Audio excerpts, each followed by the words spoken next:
for me, it was the first couple of episodes. It was like pulling teeth. Me, Mm. finding people to talk to that I was comfortable with. And, once I got over that initial fear, I started branching out a little more here and there. And, it got to the point to where my wife told me I was talking too much. So, I mean, it worked itself. It worked itself. This is Yeah, a collection of stories.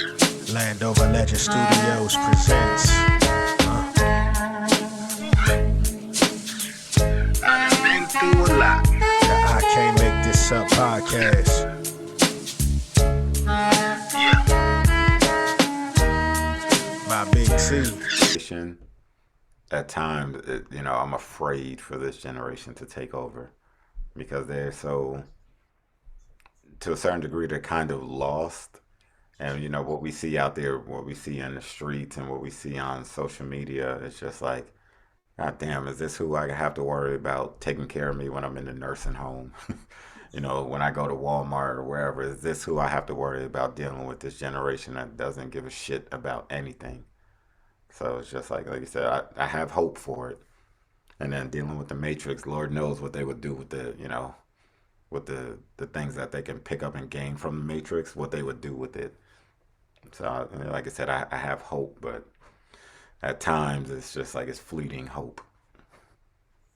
Hey man, we've been saying it for years, man, and I'm gonna still keep saying it. Change gonna come, Yeah.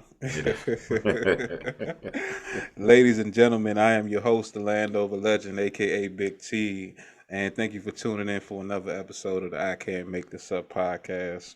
You have been listening to the wise words and the harmonious tone of the host of the We Need to Talk podcast, Brother Ringo. How you doing today? I'm doing great, doing great. Thank you for having me. Hey man, thank you for taking time out of your day, to kick it with me and join me for a deep conversation that I hope resonates with some people and they get some good usefulness out of it and some entertainment at the same time. Oh, no doubt, no doubt.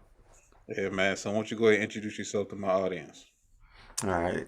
All right, my name is Ringold. And a lot of people leave this off. The podcast is actually We Need to Talk 23. Sorry about Um, that. oh, no, no, no. A lot of people do it, but I have to explain it. The 23 is only on there because when I started the podcast, it was just called We Need to Talk. Hmm. And I was sending out links to people, and there's a million We Need to Talks. So the 23 is my birthday. So I just put it on there just to kind of make it stand out compared to all of the other We Need to Talks that are out there. And We Need to Talk 23. The podcast is to have those uncomfortable conversations that a lot of people tend to shy away from, from LGBTQ community conversations, you know, t- to having conversations about if us, our black people want to change, or are they too comfortable in their ways, things along those lines. I freestyle majority of my episodes. I'll say out of 95% of them, there's no questions written down, or just bring the guests on, feel the vibes, and we go from there. So, if you're looking for deep conversation, and a lot of times, drinking and drinking and talking, We Need to Talk 23 is a place to come check in. That sounds good. I'm gonna need to pull up one of these days. Oh, definitely, definitely. That's what's up. That's what's up. So, tough conversations isn't everyone's forte, and not everybody knows how to, you know, not necessarily unpack, but just divulge stuff, their true feelings about certain situations. Mhm. So, what is an example of a time that you touched on a subject that you didn't really know how to go at? I did a Pride episode with some of my people, family and friends from the LGBTQ community, Mm, and I've had conversations like this, with them in private, but mm-hmm. to sit up here and record it and then put it out for people to listen to, I was just trying to make sure, like I said, off camera and off mic and everything, when we talk, I could be a little bit more comfortable, with our conversations. But up here, I want to make sure that what I was trying to convey in the episode, came across the right way and not offensive. Because the entire episode was just trying to show everyone that shit they feel the same way that we do. Mm-hmm. It depends on what it is. A lot of people look at it and say, oh, well, LGBTQ community, oh, they must all support each other and they must all back each other. And one thing that I found out during the episode was that when it comes to, let's say, transgender in sports, for example, they feel the same way that a lot of us do, is that the transgender should have their own league versus blending them in with, um, you know, a 50 something year old man that wants to transition, have him playing college basketball, with girls, Mm-hmm. and that's an actual case that I brought up on the episode. This guy was like 6'6", 250, and he was transitioning to a woman, and he was playing college basketball with 18 and 19-year-old girls. Huh? Yeah, yeah, I'll send you the link to the Oh, story. okay. And it was crazy. I'm like, he's 6'6", 250. I'm like, you know, what are these 18, 19-year-old, 120 something pound girls or women, or at the most 200-pound women? What are they gonna do with a guy transitioning? Pretty much nothing, because at the end of the day, as he was born a man, and he still has that the strength, the hormones, and everything that women don't have. So it gives him an advantage. And let's say this may not be his situation, but just because you got cut from the boys team or the men's team, okay, so what are you going to do now? You're going to decide to go play basketball with smaller smaller younger women just so that you can make the team. And the conversation on that episode, on my pride episode, was talking about that. And another case we talked about was the UFC fighter. It Mm-hmm. was the man transitioned into a woman. He fought a female, ended up cracking her skull. And I'm like, what did they think was gonna happen? So that was one that I say was a little tough, because I was fearful going in. Although they were friends and family, Mm-hmm. it was still tough going in, because I wanted to make sure that I did it in a respectful manner, so that what I was trying to convey came across the right way. I think that a lot of people read headlines and make assumptions about people or certain situations, and that's a problem with society today. They don't Mhm. do their research, and they don't verify anything.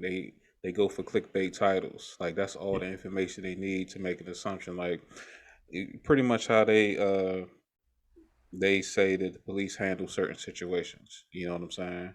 And Hmm. whether it's training or not, what's right is what's right. Now, you got situations that can't be, you know, settled so quickly, like this Hmm. particular topic that we talking about right now. So Yeah. it's going to take some deliberation. It's going to take, all parties there to actually discuss and, work out what's what. But like we said earlier, people don't want to wait for anything. They want to go with what's quick. They want to go what's now. So that's the problem I see with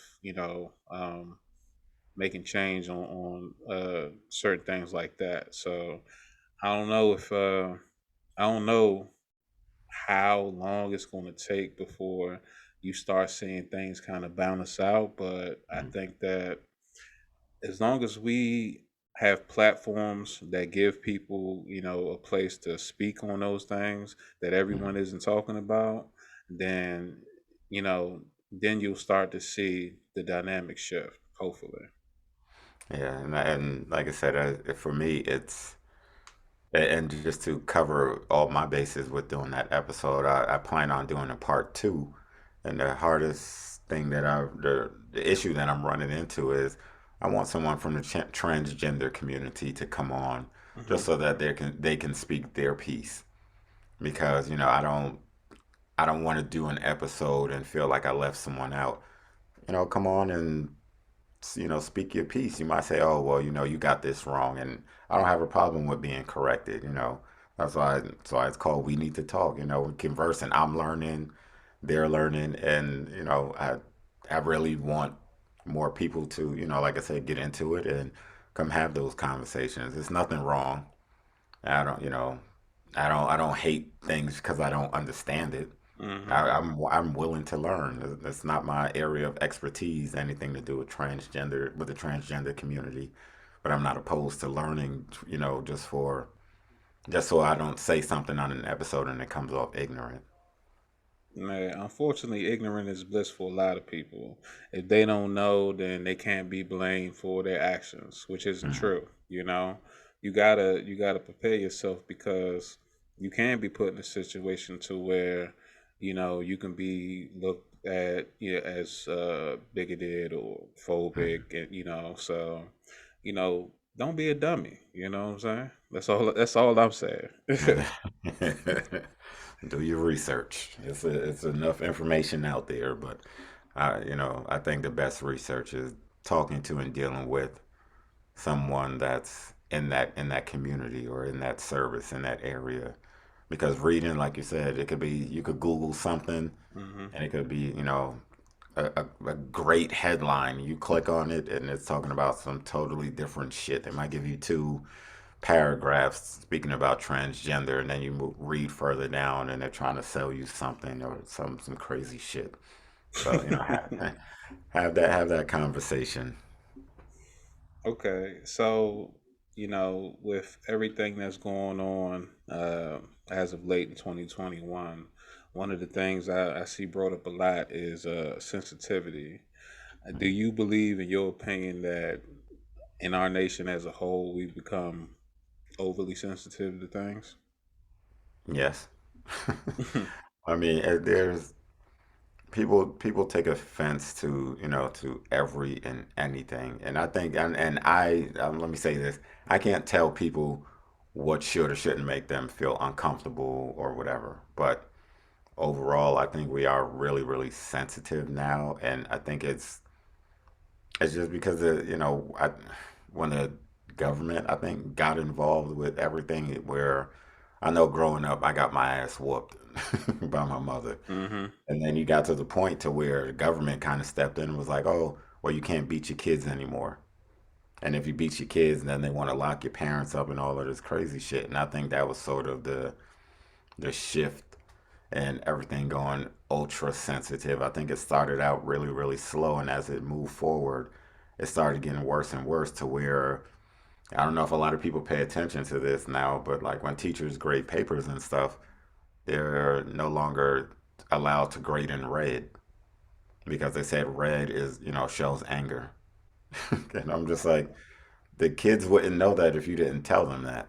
Mm-hmm. You know what I mean? So I think that softening up, and then when if you want to talk sports, you have the sports where everybody gets a participation trophy. And it's just like, no, they don't keep score in rec league anymore. And it's just like, well, why don't you keep score?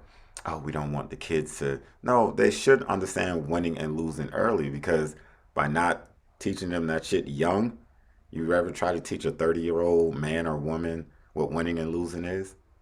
I said they don't understand what that shit is because they weren't taught when they were younger. So now that they're adults, and it's gonna drift off into a whole nother topic, but I think that's why, like drug use and stuff is up or is the way it is now, because people don't know how to cope because they weren't taught how to deal with winning and losing. It is just a part of life. So now they get emotional and everything, and I think all of that it was dumped into a pot and served to these kids now, and everything is just so soft and sensitive. You can't say anything, you know, land of the free, home of the brave, all that good shit. The Constitution, we can, speak our mind. You can speak your mind, but there should be no but. If I have freedom of speech, I should be able to a certain, there should be a cap, but I should be able to say my opinion or speak my opinion without getting attacked for it. Now, if I go too far and do some crazy shit like the baby did, Okay. which he was right to have his opinion, Mm-hmm. but you cross a certain line with some of the shit that he said. So I mean, I think that that's part of the issue, is that everything is being watered down, and they're not teaching these kids nowadays how to deal with anything. And I think that it should start at home because you have a lot of people saying that they expect for teachers and guidance counselors and guardians outside the house to take up that mantle when it Mhm. shouldn't. It should start in the home. With basic training on manners, politeness. What's right and what's wrong. You know what I'm saying? So if you don't have a decent, I can't even say parent, a decent adult Mhm. that's what I'm saying, bringing these kids up, then how could you ever expect them to listen to someone else's teaching or knowing that to be respectful when someone's trying to educate them and learn them on how to grow up and how to be a part of society in a sense. I mean, unfortunately for us people of colors, we got to learn that. Plus, we got to learn how to, protect ourselves in certain situations because, it's they make rules for them, they make Mhm. laws for us. Yeah. Very true. Very, very true. And it's sad that it's that way. And I had to teach my boys that because you tell them, say, yeah, everything should be fair across the board, but it's not. Like you said, law rules for them, laws for us, and it sucks because, for example, the Kyle Rittenhouse nonsense. Hmm. If that had been a black kid who crossed state lines and shot and killed, it doesn't matter black or white people, that would have been all over his ass. There would have been no way in hell he was walking out that courthouse, without doing some jail time. But like I said, it was a rule for him. The judge was his friend and all this other shit. If it had been a black kid, the judge probably would have never looked in his direction. It would have just been trial. It would have been a straight business and nothing else. So it sucks that we have to. It's good that we teach our kids that, but it sucks that we have to teach them that they're sort of two separate, Americas. If you want to look at it that way. I mean, I can't put it any other way. You know what I'm saying? It's almost like we're on the other side of the veil compared to almost everyone else in the United States. And the Hmm. people who aren't minorities are the people that don't recognize it, especially when you got terms like that.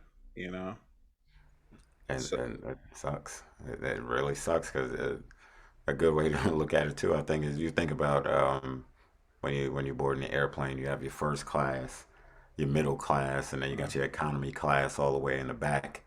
And for a lot of us, we're stuck in economy class. And mm-hmm. even if we make it up to middle class, we're at the back half of the middle class.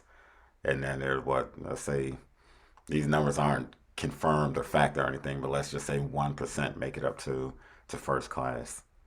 And then if that 1% decides they want to reach back to try to help the middle class or the economy class, they shit and jump all over that one black person in the um, in first class for trying to bring other people up because they look at it and say, no, no, there's not enough room for more than one. You're here. You worry about you being here. Don't worry about them. And like I said, that's how I see the world. I haven't had too many issues with gatekeepers or people trying to redline me. Is that something you ever dealt with in your life?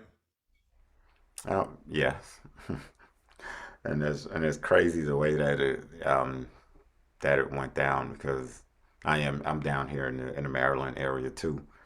And Okay. when I first moved down here from New Jersey, I had a government clearance, and and the job that I was being interviewed for, the person doing my background check was just the biggest asshole ever.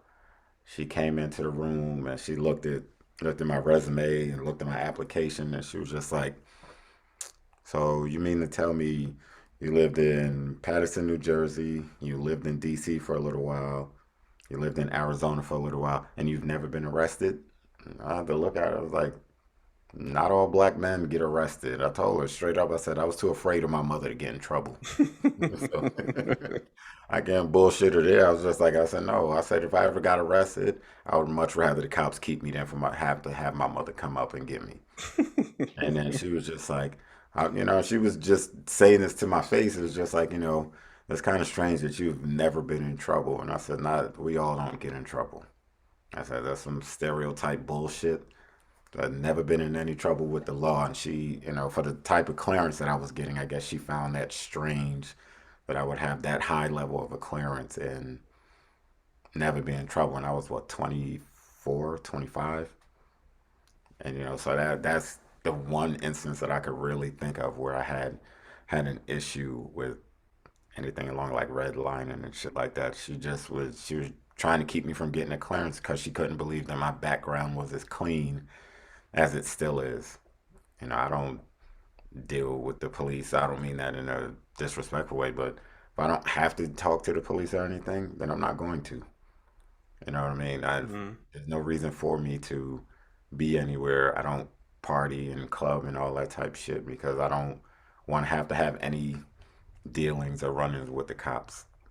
So, she found that so strange that grew up in a single parent household and had never been arrested. Yeah, that was ignorance at its best. If anything, she could have said that's rare because of what she normally deals with, but not Yeah. strange. Why'd it have to be strange? I know. Like, you know, I I Yeah. I tell you It's this, the alien again. I I I tell you something I dealt with, and you might find this funny, but I didn't at the time. I back in the day, a few months after they opened up the national stadiums in the city, right? Mhm. Um, I'm down off of I think it was like 7th Street, Okay. and I'm walking with a friend, and I see they had a tanning salon there, right? Mhm. And I was like, I'm curious. I want to see what they do here, right? So I go in there and I'm asking them questions. I'm like, what are the process y'all do for tanning, right? And they was telling me that they do the spray tan, they got the actual tanning beds, and then they got like some type of like lotion or some cream that you use to tan, right? So Mhm. she's telling me like, what's the effectiveness of it and things like that. And then I asked her, how much does all that cost? And she looked at me in my face and said, for who? I was like, I it doesn't matter who. I just want to know how much it costs. She's like, but who's the tan for? And I'm like, I can't know the price. Is it because I'm black? Like, come on now. I know I'm not getting a tan, but I'm just curious. I might know somebody who need a tan. She went in her back and she's like, I'll be right back. She went in the back and was there for like 2 minutes and came back with a manager. And she asked me what, was there issue or anything? I said, no, I asked her for the price for, the tanning process. And she said, Mhm. and she said for who? And I'm like, bruh, are you serious? Like maybe I want to get a gift card for somebody or something. Mind your business. Just tell me the damn price. So, my life, I'm used to crazy shit happening to me. I Mhm. have all types of wild situations that happen me with, it's, which is the reason I created my show so I could share my stories with not just my friends but with the world. Like another crazy thing that happened. I'm standing outside of my old job, and it's this food truck that comes up like once or twice a week, and everyone's out there, what I'm saying, getting their food or whatever. And I'm looking at my phone, and this little Asian lady walks up to me, and she has a cooler full of like ribs and steaks and shit, right?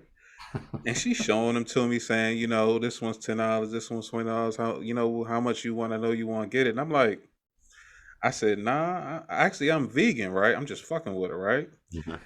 Her smile disappeared and she turned into like a gremlin. She was like, you know, fucking vegan, and walked off. I was like, why can't I be vegan? And you blacks aren't vegan according to her. So, I'm glad I came up in the era I did because, I'm not the type of person that's going to emotionally respond to something like that, and more like, of course, I came up in the early 90s, and Mm. yeah, what I'm saying, we got our ass whooped, and that's why my record's clean, and I've never been arrested officially. You know what I'm saying? So I could pass a background test, what I'm saying, a background check, and you can't say that for a lot of 15-year-olds from this generation. You know what I'm saying? Not at all. And like I said, I guess that's why, they find it so hard to believe. And even, you could tell some black people that never been arrested. Like, you ain't never been in trouble. No, I'm just like, I don't, for the most part, I don't put myself in situations where I'm gonna get in trouble. Because I'll tell people this, and I'll tell anybody that'll listen. I was that one person, and my friends all knew this growing up in New Jersey. Don't do no shit around me. I said, because I'm going to tell. I'm not going to jail for none of you motherfuckers. You call me a snitch all you want.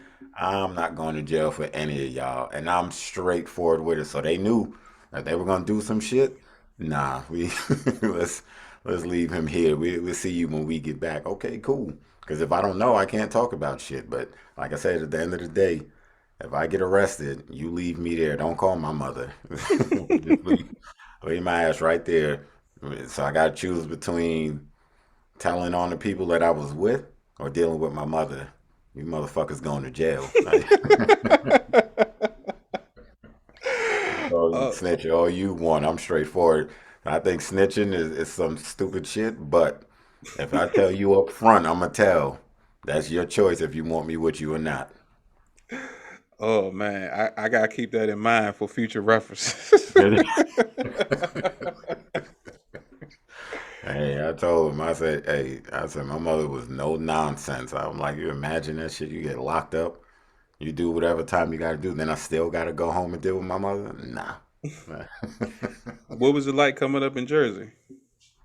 Honestly, it wasn't as bad. Patterson now has changed a whole lot from when I was growing up. Because back then, I could, walk from one end of Patterson to the other with no issues. Now, you have gangs all over Patterson, just like a lot of other, cities and shit. So now it's totally different. But for me, everybody from other parts of Patterson swore that I grew up on the bougie side of town because I grew up in a house, which is, another bullshit that they that they taught us growing up. Oh, he's from the projects. He lives in the house. His family got money. Hey, you don't know what struggles we went through. We running, extension cord from your neighbor house to keep your lights on and shit. And just because you didn't know about it Hmm. didn't mean I wasn't going through shit.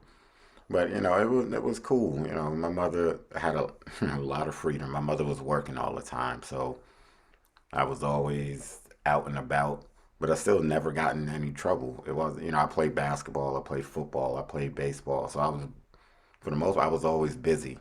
Hmm. So, childhood was great. I couldn't complain or really ask for anything more. Yeah, man. I uh I I often dream about the days uh of returning to me being younger, but I had no responsibilities, or Oh yeah. I wasn't focused on gas prices. I remember the first time I put gas in my own vehicle, and I want to say it was like 29 cents or something like that. Hmm. It might have been 29 cents. I'm not even for sure. I know it was less than a dollar. And I haven't seen less than a dollar in 20 some odd years. You feel Yeah. me? No. So they the generation that we're, have the privilege of we see, we see coming up, Hmm. they have no idea how different things were. And I'm not saying I was in the best of situation. I was in the one bedroom paying Hmm. like, I think it was like 670 or something like that, maybe $700, and maybe electric and water. I think that was the only other thing I was paying. But at that time, I was making like $10 an hour. So it's different. So without that, without struggle, you don't know what it's like to be. Um, how can I put this? I don't want to say comfortable, Hmm. but above, what I'm saying, not just, what I'm saying, not just getting by. Because right now, I feel as though I'm not just getting by, but I could be doing a lot better. You know what I'm saying? Yeah.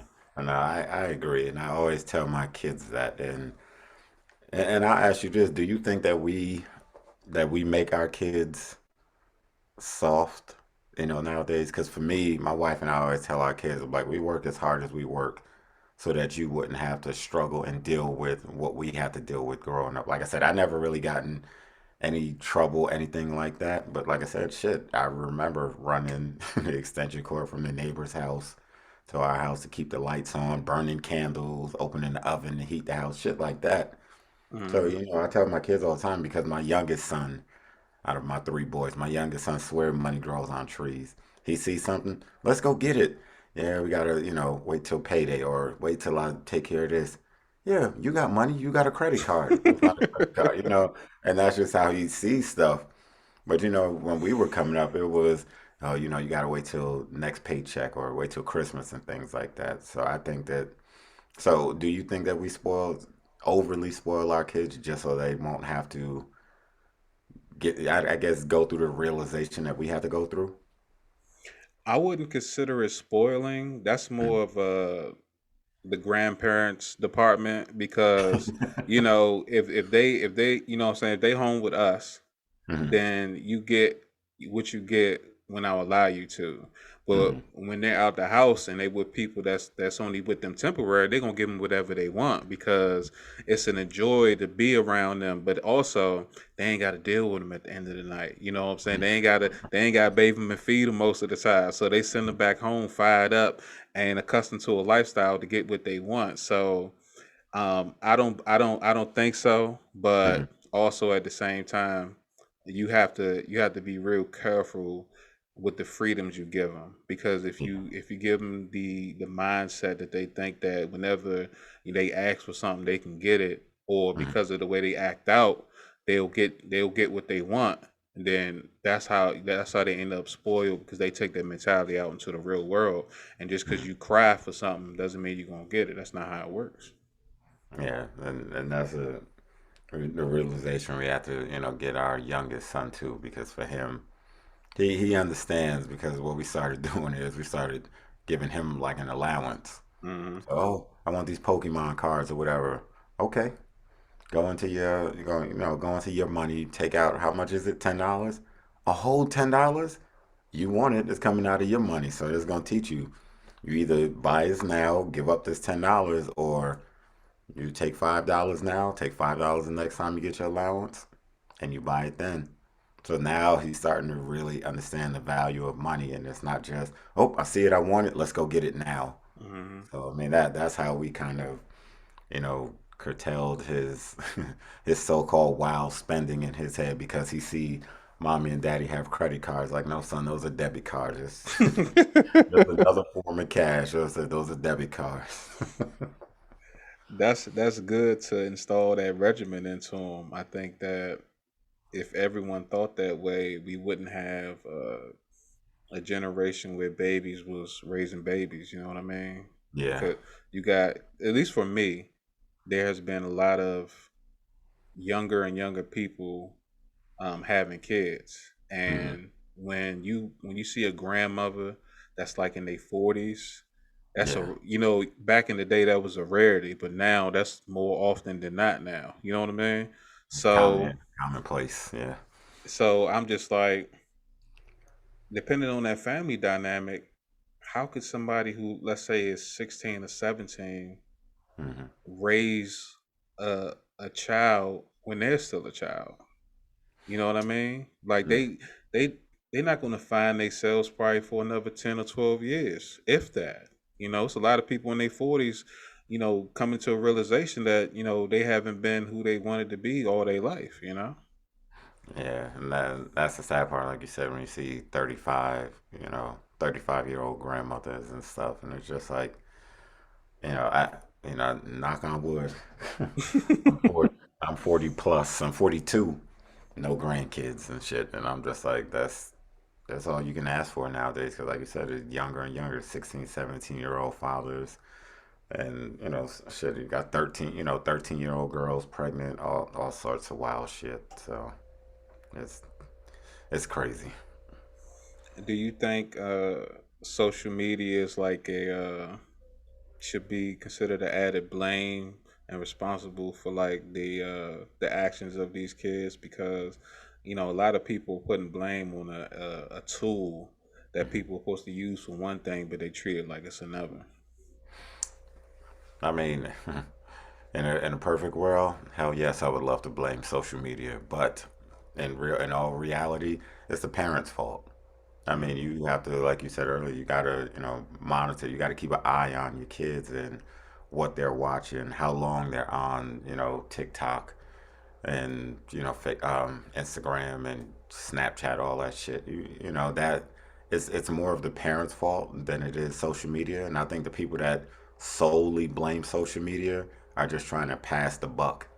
Oh, Mm-hmm. it's not me. If they didn't have social media, no. If you kept an eye on your child or spent more time with them, then no, they wouldn't have a chance to be on social media for 8 9 hours a day. Because with the iPhone, I know my phone does it. At the end of the week, it'll give me a detailed log of how much time I was on social media.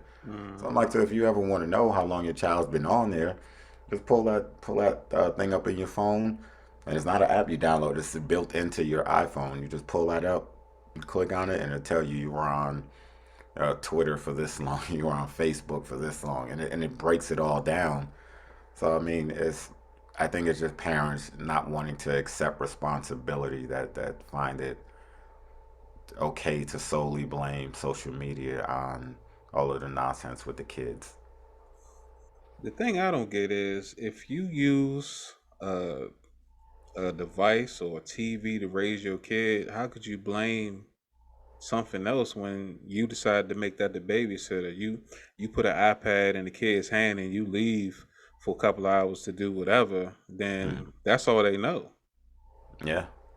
So it's like, hey, either you don't want to be I guess, an overbearing parent, Hmm. or you want somebody else to raise your kid or something else to raise your kid, because that's what's going to happen. You can't have it both ways. You know what I'm saying? I mean, thank God that because there's a lot of people out here who neglect their kids. Hmm. You know what I'm saying? Drop them off to family members or whatever, and go do their thing. And I don't condone. I don't like to, what I'm saying, pick at how people raise their kids, Hmm. but I also like them to acknowledge all the actions that causes problems behind the way they do it. You know what I'm saying? So Yeah.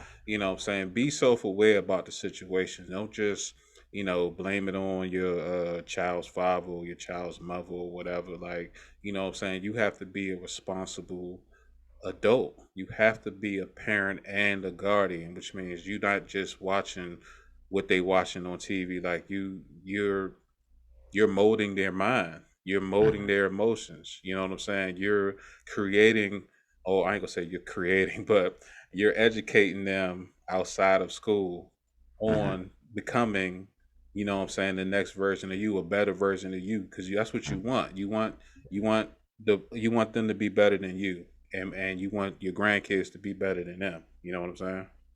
Yeah, but like I said, I think it all trickles back to what we were saying earlier, where they the kids they don't know winning or losing, and it goes back to that. And like I said, the parents they want to have a good time. They don't know how to sit still and raise their kids. It's just like, oh, YouTube, I don't know, Yo Gabba Gabba or something's on. Let me sit Mm-hmm. them down in front of the TV. You're gonna sit there and watch Yo Gabba Gabba for this amount of hours or whatever the case is, or they're picking the kids up, like I said, dropping it off at grandma's house, and they're at grandma's house for the entire weekend and just so that they can run around and party. I'm not talking about the people that legitimately have to go to work and can't find a babysitter. Mm-hmm. Like you said, I'm talking about the ones that just, they're kids, their damn self, so they want to have fun instead of realizing that playtime is over. And like I said, I think that goes back to the whole thing with the sports and stuff. If they don't understand that there's a time for play and then there's a time to be serious. So their thing is nope, it's always playtime, no matter what. Yeah, that's a bad mindset to have, especially when it comes to dealing with situations that could affect your future. Not just your health, but everything. Financially,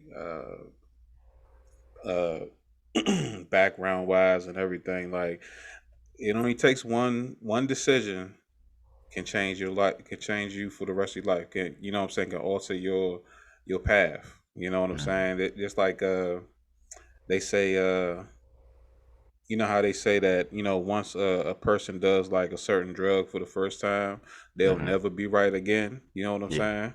Mhm. So a lot of people like to toe that line and tempt fate. Like, don't get me wrong, the benefits of doing crack would be I would lose a lot of weight, but Mhm. I can't stop doing crack.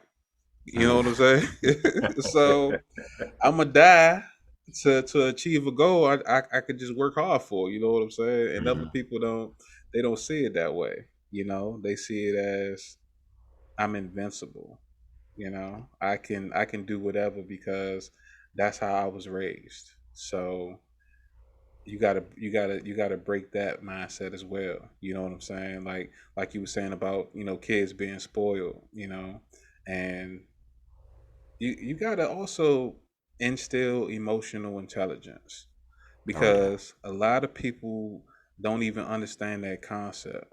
You know, Mhm. and teaching kids to have better temperaments, because if you not right, how could you how could you teach somebody else? And that goes back to being self-aware. And that's Yeah. what a lot of people don't even realize it. Like they'll have certain ticks or qualms about them that people bring up to them later on in life. But like if just like when you were younger, right? It's all types of stuff that I know that my mother did that wasn't right, but I had to Mhm. wait till I was adult before I brought it up to her. You know what I'm Yeah. saying? I like my teeth. You know what I'm saying? No, I understand, but a lot of that, like you said, is that this participation trophy era. Nobody wants to work hard.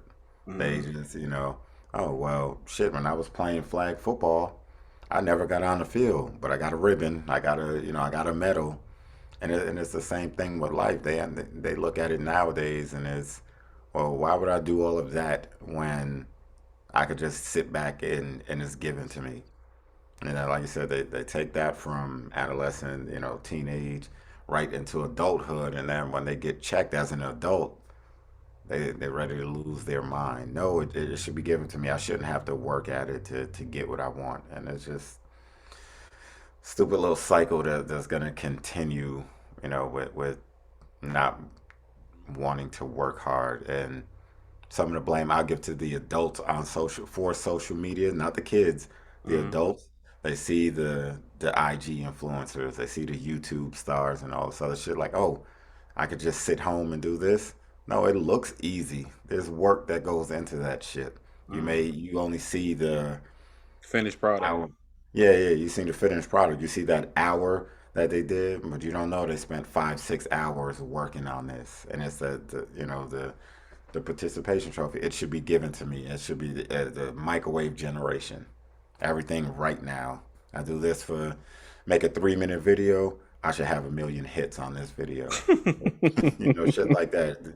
It doesn't work that way, but that's how they see it. So, what's one of the things that you don't see anymore that you miss? Like, of course, there's no need for Blockbuster no more, but Blockbuster was an experience for me back in the day. Oh You know yeah. what I'm saying? So, like, I used to go there, grab a couple movies, flirt with some cashiers or whatever. Hmm. And, what I'm saying? I spend, I don't know, $20 or whatever. And, I have a good time, what I'm saying, watching the latest movies or whatever. But stuff like that and drive-ins, you can't get that life experience no more. So, a lot of these kids are really missing out, on stuff like that because everything's in-house or brought to them. Hmm. So I'll say one thing that I miss. Honestly, miss seeing the kids outside, because remember when we were growing up, Hmm. we were never in the house. We out in the street, and it sounds bad. You breaking somebody's window because you're playing baseball in the street. You know, You running, playing tackle football in the street, all that type of stuff. You don't see any of that now. So I kind of miss that because now you drive you drive down the street. If you see people outside, they're hanging out. They're not Mm. playing. They're not throwing the football around. They're not, hanging a crate up playing basketball. You don't see any of that type stuff. So I do miss those types of things. But if I had to go to Blockbuster, I'd say the one thing I miss about Blockbuster was if you didn't have that game system, you could go to Blockbuster and rent that system for the weekend. Yeah, On Nintendo 64, I'm gonna go to Blockbuster. I'm gonna rent that Nintendo 64 for the weekend, and I'm gonna have a good time doing this. But it's just little because I'm very simple, but I do miss little things like that because I send my kids out. My youngest son, I send him outside, and it's just like, well, can I take my iPad? Hell no. You're going outside. You don't need your iPad outside. It's just so. I mean, part of that is, like I say again, my fault as a parent. It's just like, all right, I got to do this. Sit on your iPad for a minute, and then now when you send them outside, it's almost like you're killing them because. I mean, little stupid things. I want to go outside. Okay, you go outside. 10 minutes later, can I come back in? No, I said shit. When I was your age, I would go outside. My mother would have to drag me back in the house. It was no, can I come back in? So yeah, those are some of the things that I miss. man, the good old days. I think one of the stupidest things that I ever saw was a video of, what I'm saying, like some kids at a party, but everybody was on their phone. And I'm just like, what's the point of y'all being here? It's music. You got girls here. Like, what are y'all doing? Y'all standing there showing off your outfits, taking pictures and stuff. Like, that's not a party. When I was a kid and I went to parties, man, we was freaking in some more shit. You know what I'm saying? So, I was and trying to that's get a closer, trying to yeah, get close to the light switch to turn the lights off. exactly red light action. You know what I'm saying? So I think that we should what I'm saying, we should do a reset. We Mhm. should restrict certain things and have them get it out the mud like we did, because we used to we used to arrange weekends back in the day where somebody folks would go out of town. We clear the Yeah. furniture out the living room. We put that in the back room, and we get a tape, or we listening to the radio, and what I'm saying, we in there partying. You know what I'm saying? So they don't do that no more. Like, don't get me wrong, it's more convenient for them to arrange things through the technology, but Mhm. convenience and actual actually living life. You know what I'm saying? Like, I think that's the difference. They're experiencing life, but they're not living it. You know what I mean?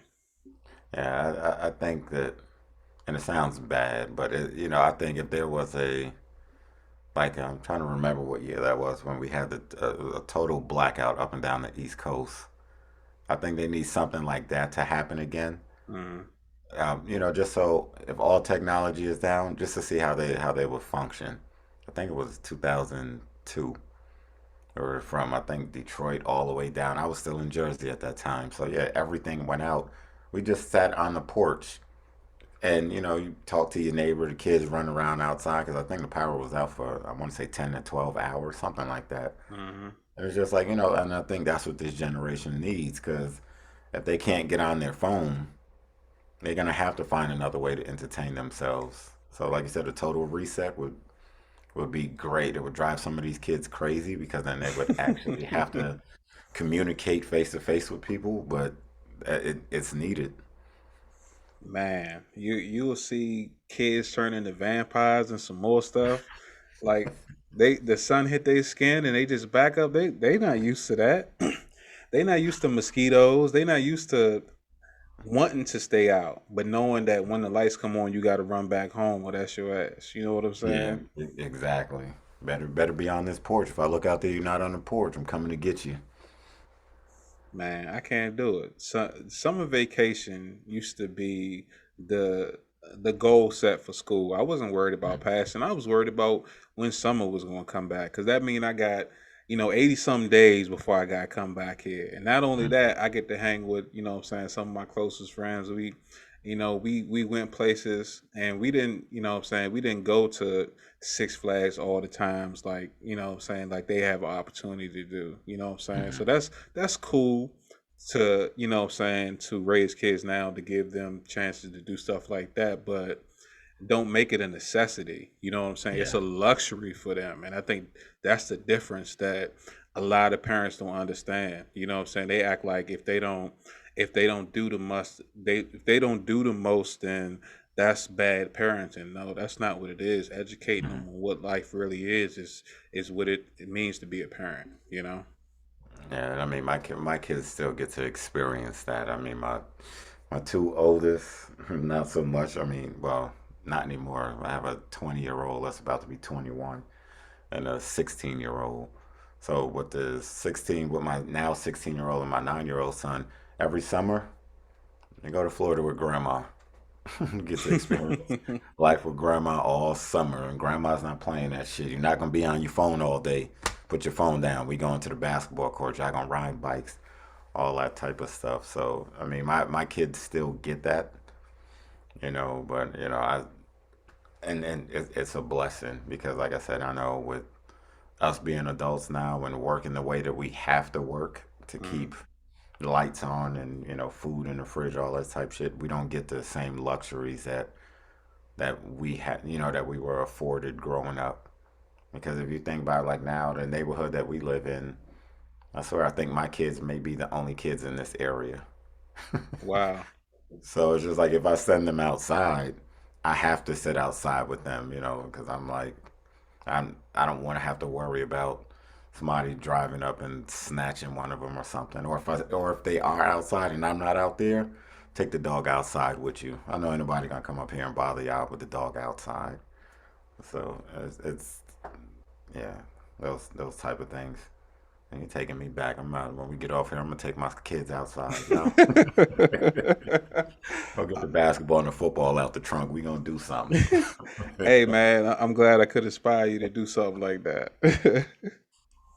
So, let me ask you this, man. Since you started your show, um, what has been one of the highlights you've had that came from it, whether it be like a personal connection or a goal you accomplished?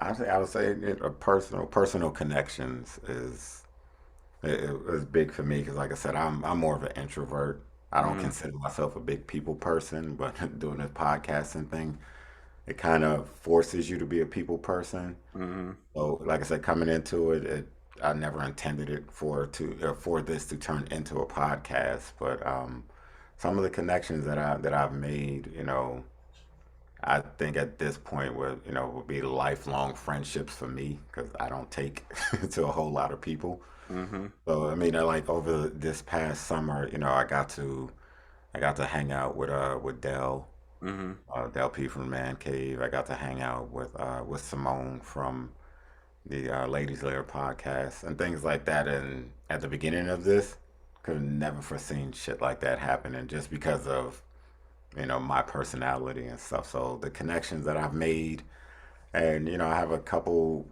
things that I'm working on now where. Now that I know that for sure that you're in Maryland, because I listened to one of your episodes and I remember hearing you saying Landover. Yeah. But there's a couple other people that I'll talk to you offline about it, but that's in Maryland, and I'm like, shit, we can just do connect and do a Maryland, live Maryland episode or some shit. I'm Yeah. not from here, but I've been here for 18 going on 19 years now, so I'm like, I'm officially a Marylander. There you go. Yeah, actually, I hit up I hit up Lamp from Conversations with Lamp, and we talking about doing something. And I was talking to Jr. about that from West Virginia and Collins Place. So Mhm. yeah, most definitely, I'm down for that. You know what I'm saying? Yeah, because we're not that far apart. Because I was just talking to Lamp too, and he's not that far from me now. I talked to him the other day, so I'm like, yeah. So we got to connect.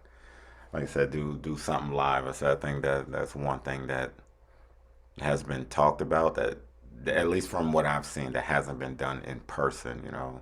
Like two, three, maybe even four podcasts get together and do a big collab show. So that'll be something interesting to do where we're all in one place recording together.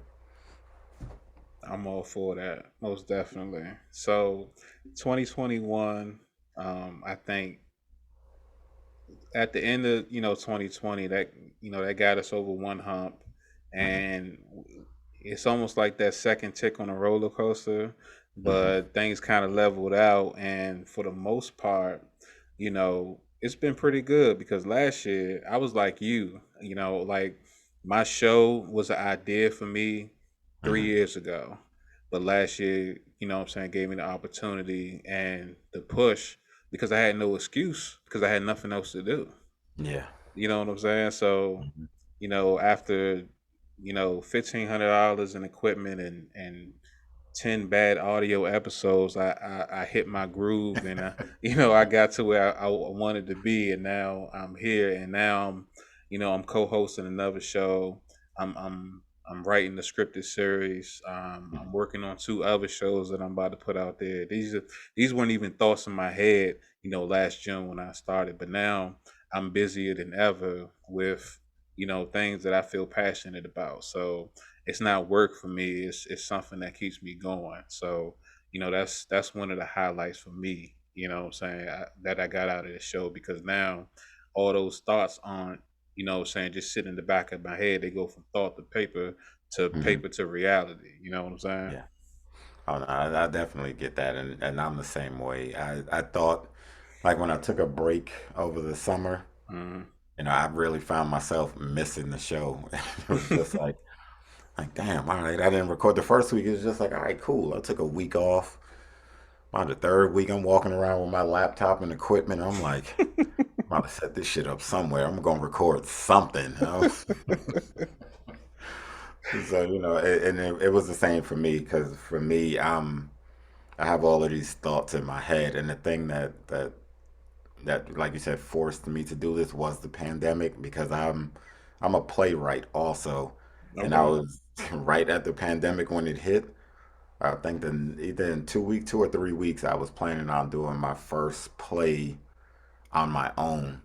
The pandemic hit, so I got all of these ideas running through my head. I was just like, well, shit, can't let the creative juices die.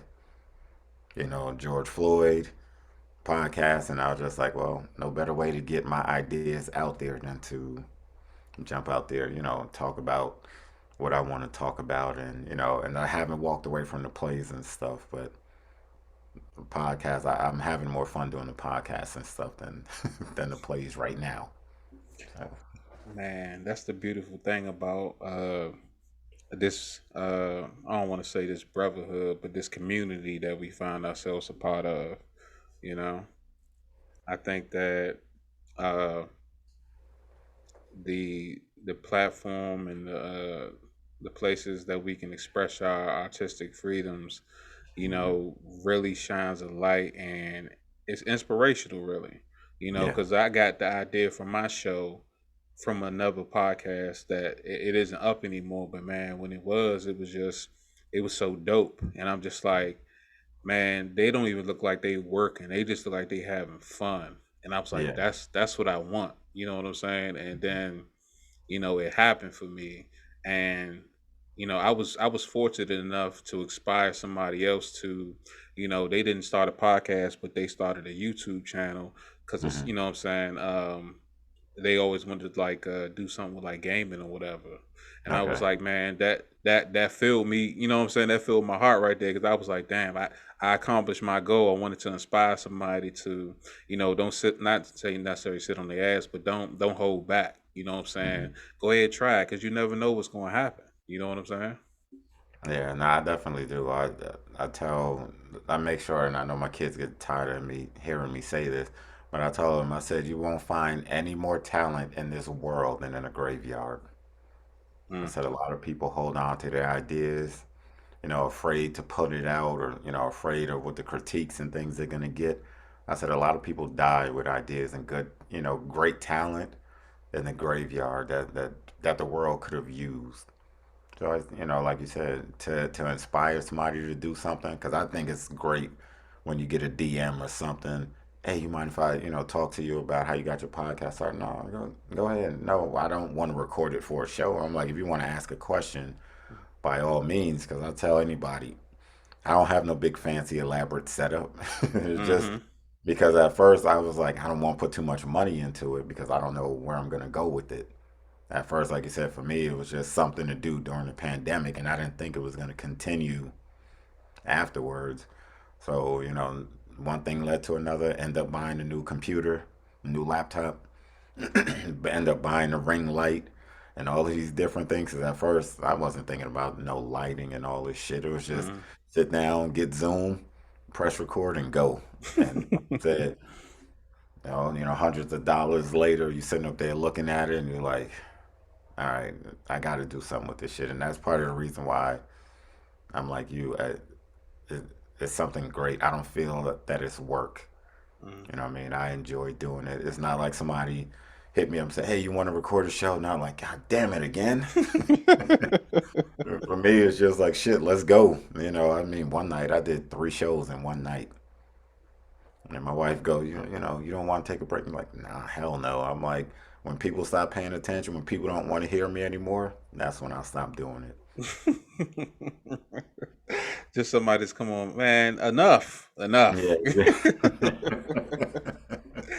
Well, I mean, come to think about it, you coming up on a year pretty soon, right? Actually, because I wasn't paying attention, I did an episode, I want to say probably a month ago. Now, next year, when, where's George Floyd anniversary? Because I literally did it 2 weeks, I think, after he got killed is when I recorded my first episode. It wasn't a podcast. It was Mm-hmm. me and a couple of my family members and friends back in Jersey. We got on Zoom. I pressed record and we just, we were talking. I didn't record the very first one. We were actually just talking. And then somebody said, shit, these good conversations. You should put them out. So I actually started posting on YouTube. Mm-hmm. And then somebody told me, it was like, you should try doing a podcast. So I rolled into this. So actually, next year would be 2 years for me. I didn't celebrate my 1 year anniversary because I wasn't paying attention. You know what I mean? So whenever George Floyd anniversary comes up, my anniversary is Two during weeks that after. same week, yeah, 2 weeks after. So yeah, next year actually be 2 years for me. So I plan on celebrating that since I skipped over the first one. Oh man, congrats, man. That's dope. Thank you, thank you. I'm glad that you decided to, take that advice and make that happen because otherwise we wouldn't be having this conversation. You know what I'm saying?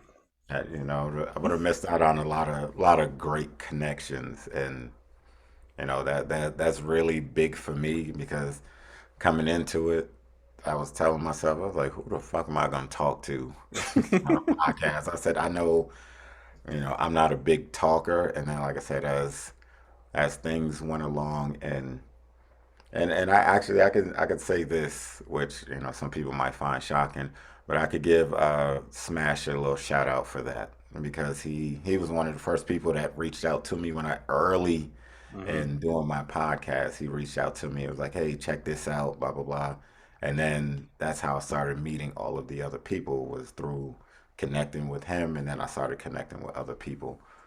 But it was, yeah, if I didn't continue with it, wouldn't be sitting here now with you. I wouldn't have had the connections that I had with all of the other podcasts with Lamp, Life Unplugged, Dell, Ladies Lair, So Problematic, Cool Out Corner, all, Yeah. and it's a whole bunch of other people, but I don't want to run down the whole list. Oh But, yeah. you know, what I mean? All of those people that I'm cool with, I wouldn't have had an opportunity to meet them. So yeah, the podcasting has done a lot for me. Oh yeah. I haven't met Uncle Dolomite in person, but I plan on having a conversation with him one of these days. Cool. Kendra, you know what I'm saying? Ken, we worked together in the past. Hmm. Dewan, of course. Eric, he's over there in Cleveland. So, it's actually, it all started with IG. You make a couple posts, people share. Next thing you know, you get dropped in a group chat, and now you know what I'm saying. Yeah. Now you linking and you making connections, and you know it's all over the place. And the beautiful thing about that is, you know, at least for everyone that I've been in contact with, they aren't selfish. They share information. You know what I'm Mhm. saying? It ain't no it ain't no BS. At least for me. You know what I'm saying? I can't speak Yeah. for everybody else.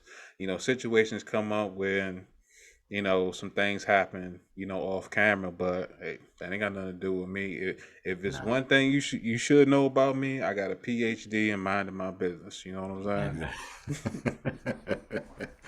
And it's the greatest PhD to have. Man, and it ain't cost me nothing. Nothing at all. Oh man. All right. So now I'm gonna switch things up and I'm gonna ask you this. Uh Jordan or LeBron? LeBron, but I always tell people reason for that is I'm a Knicks fan. Jordan tortured my Knicks, but I'm not, I'm honest enough to say I don't think we would have a LeBron, Kobe, Grant Hill, all of these people without Jordan. But I'm going with LeBron. Okay, okay. A lot of people you know, gravitate to, I guess you could say, who's winning now, Mhm. opposed to who said something, who did it first. You know what I mean? Because you know, they call Jordan the goat, but it's like, did he do what Will Chamberlain did? You know, did he do what uh what's my man name from? Did he do what Magic Johnson did? You Mhm. know what I'm saying? Julius Irvin. Like, so it's, you know, if Len Bias never died, would Jordan exist? Maybe not. I mean, I saw an interview or something that Jordan that where they were talking to Jordan, and he said Len Bias gave him the toughest time when he was at Maryland. Mm-hmm. I always remember that. Like I said, it's always that what if, and like I said, who's to say? And we all know somebody that we grew up around or knew in high school or something that had the talent that just didn't get that break, or when they got to the fork in the road, they went left instead of going right. So I'm sure there was somebody out there that played basketball against Jordan in high school or even in college that was better than him, Len Bias. Mm-hmm. That things, situations happen, where he ended up ODing, and so we never know. But I mean, I can say this too. I was never a LeBron fan in the beginning. I was a big Carmelo fan. Him coming out of Mm-hmm. Syracuse. Yeah. After watching LeBron's game, it's just like, God damn, you can't deny this man's talent. He's something special. I don't care about the record and him going to 11 finals and only winning four. I mean, if you talk to people that know basketball, I could run down a list of people that would kill to be 4-11 in the finals. Karl Malone, Patrick Ewing, Mm, you man, know, all those legends that retired with no rings. They would kill to have to be 4-11 in the finals. man, oh man, oh man. Shh, taking it back. All right. So, Biggie or Tupac? Biggie. Biggie? Is I'm it a, is it the New York thing? no, not. I mean, I, to me, I'm super honest with music. Hmm. Love good music. I think Machiavelli is Tupac's greatest album. That's me personally. I know some people say Tupacalypse, All Eyes on Me, whatever the case is. So I have all of that music. I Hmm. listen to everything. But now Biggie, I just heard it more in New York, so in New Jersey, so I got to get familiar with it. But I'll say this as a caveat: if you ask me, like my top 10 rappers, Biggie and Tupac will not be in it. Okay, who's your top five? Top five, I'd say Jay Z, Hmm. Nas, um, two more without trying to be overly kind. No, um, Jay Z and Nas definitely one and two. Oof. No Scarface. See, I didn't get a lot of Scarface. I would put Ice Cube in there. Okay. Scarface, the song we did, Smile Mm-hmm. and Out My Block. Love those songs. Those are the two songs that I really know from Scarface. Mm-hmm. If you ask me to go through his catalog, I'm sure he got some stuff that I don't know about. But I would definitely say love Scarface. But that, once I got older and I got to listening to it, I'll put him in there. But I would say Ice Cube. I would say, see, I love Cool G rap, but to me, he doesn't have enough Mm-hmm. music that I would say that I would put him in my top five. But I would say Big Daddy Kane Okay. and Rakim. Yes, sir. See, that's what I'm talking about. You a man that know about lyricists. You know about Oh yeah, MCs. You know what I'm yes, saying? yes. It's a lot of rappers. It ain't too many MCs out here. You know what I'm They, saying? Another people fail to realize that I get asked all the time, well, what about Eminem? And I said, no knock on Eminem. I said I've never been a big Eminem fan. I think he's very talented and creative. Hmm. I said, but I wouldn't put him in my top five. I like what he did with his wordplay, but to me his albums are shit. He'll give you he'll give you a couple of good songs, but the albums aren't usually that good. So a lot of people would consider him a great performer who can't be Hmm. put in a box. You know what I'm Yeah. saying? You give him the word triangle and hippopotamus, he's gonna make it rhyme with something. You know what I'm Hmm. saying? But you know, a lot of black people say they'll never put him in the top five because he's white. But music has no color, not really. None. You know what I'm saying? Because hip hop is the culture. You know what I'm saying? Rap is a part of the culture. You know what I'm Yeah. saying? So No. now, if because I don't know if you're aware of this or not, but Scarface said he'll do a versus, but he wants to battle Cube, so Cube will have to agree to it because Hmm. really, mm, yeah, that he doesn't really have another match as far as time in the game and catalog that what I'm saying can match with. Because like I say to myself all the time, I would love to see an Outcast versus, but can't nobody see them. I think if you did Outcast, you would. I think you only group I'd say that you could. That I think that would come close would be maybe Wu Tang. I can't think of another group No, that would it have it, it enough. would it would have to be a duo because it was Yeah, Andre and Three Stacks. I mean yeah, Big Boy and Three Stacks. But if it was Dungeon Family and Wu Tang, then you know I could see that happening because they rosters deep. You know what I'm yeah, saying? hmm yeah. But yeah, if you're talking two-man group, nah, there really isn't anybody. I mean, I'm not a Mob Deep fan, but I don't think Mob Deep has enough. Nah. Um, I mean, and I go deep into it like MOP.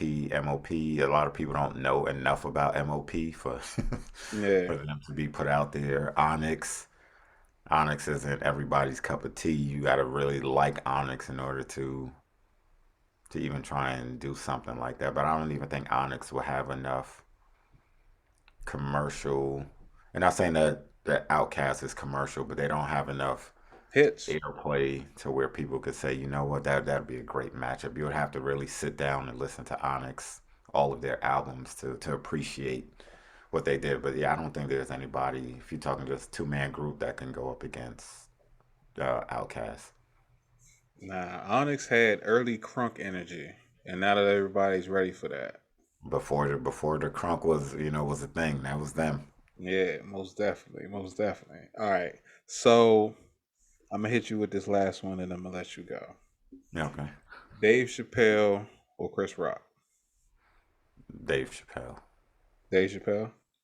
Bigger and blacker is the only. I didn't really get into Chris Rock like that, but bigger and blacker, it's funny as hell. Dave Chappelle, I like how, and Chris Rock does this too.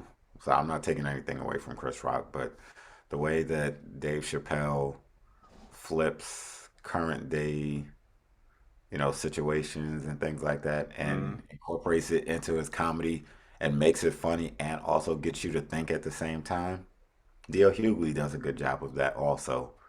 but the way that Dave delivers it, he'll even have white people in the audience sitting there laughing at themselves. He'll be talking directly to them, and they're still sitting there laughing.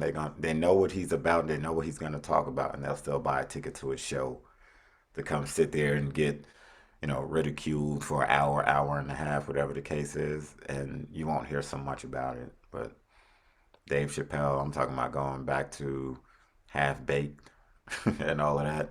Yeah, I'll take Dave Chappelle over Chris Rock. man, I was a fan ever since I realized he was Reggie on Nutty Professor. You know what I'm saying? So when I seen him without the wig on and I realized he was the same dude, I was like, oh man, he got a fan for me for life. When on the Chappelle show, when they was in that car and they hit that little girl that was riding on the bike and she Oh popped up with the bloody forehead and then they ran and then he came back and stole her bike, man, yeah. I was done. I was like, man, he could never not be funny to me because that shit was just fucking stupid. It was fucking stupid, man. And that's the thing, people can't appreciate, small things like that in comedy. And you would have to be a fan of Chappelle Show to even know the scene. Because remember all the smoke coming out, the billowing out the window when they ordered the food from the restaurant. That all of that stuff. But I mean, he's on a whole nother level, compared to most of the comedians today. Like I like Kevin Hart, but I Kevin Hart is nowhere near Dave Chappelle. Hmm. And that's my opinion, but I don't think he's anywhere near Dave Chappelle. But then they're different types of comedians. Yeah, I don't even see putting them. When people say, "Oh, Kevin Hart or Dave Chappelle," they're two different types of comedians. You really can't compare the two. It's it's almost like trying to compare Jay Z and Nas. They're two different rappers. They're hmm, both great, but Nas will give you all the conscious stuff. Jay Z is gonna give you some conscious stuff too, but it's not on the same level that of what Nas is doing. So it just all man, depends on your preference. man, you ain't never lied about that, man. Man, this has been dope. We got to do this again one of these days. Hey, you just let me know when I'm there. I'm definitely there.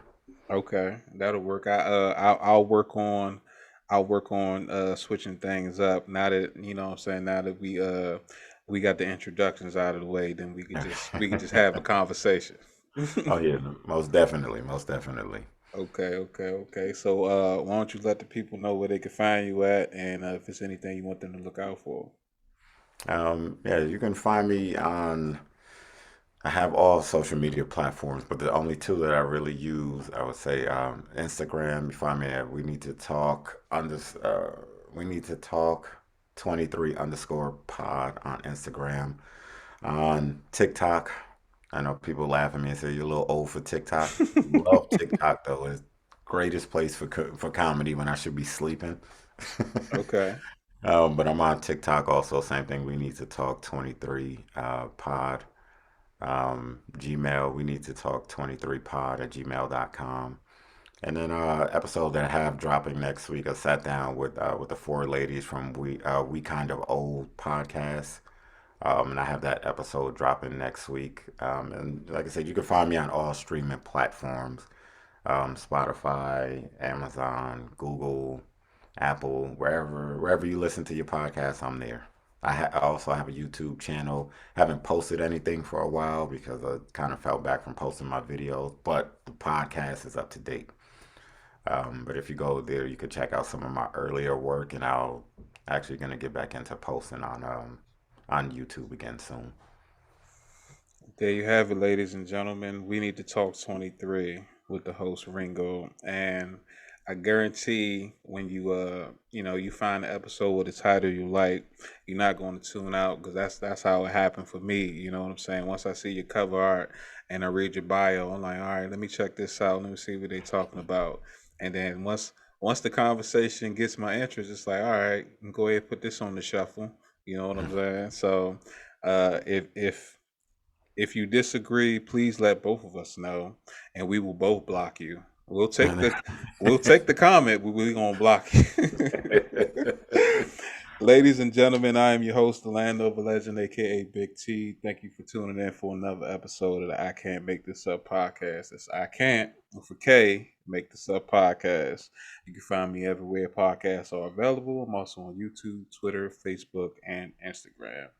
Please like, share, subscribe, and follow. And please don't forget to check out my guest content. Make sure you hit that like button. Make sure you hit them up if you got any questions or if you'd like to be a guest on the show.